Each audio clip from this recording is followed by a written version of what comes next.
feels like something. Pretty sure I know what it is. But let's see.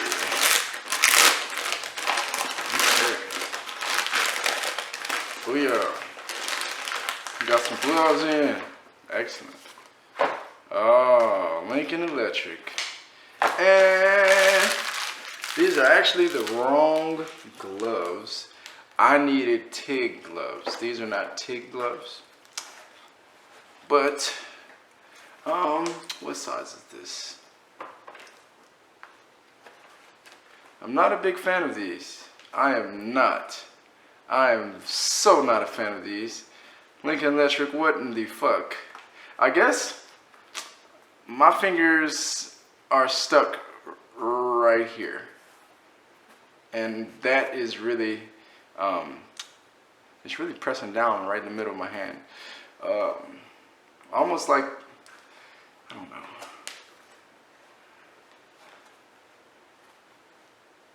I don't know.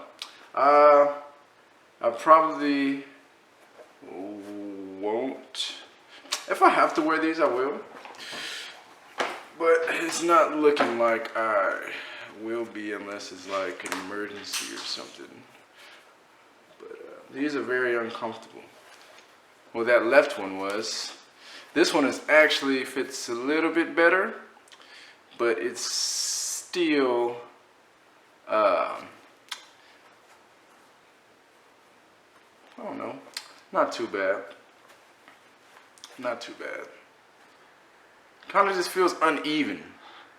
I guess that's the word I'm looking for. It feels uneven on the hand, which when it comes to welding, you kind of want your hands to be a little steady and comfortable.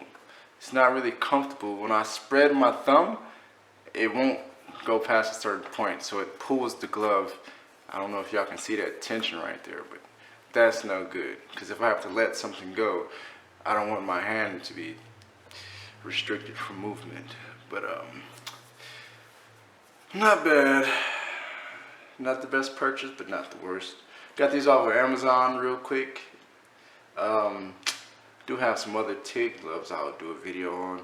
But yeah, these, they're pretty cool. Nothing too bad. But yeah, that's it. Lincoln Electric. Not a bad, I actually have their welding hood too. So they have some pretty good stuff. I think this just might be not a bad pair, but how do you say? Who cares?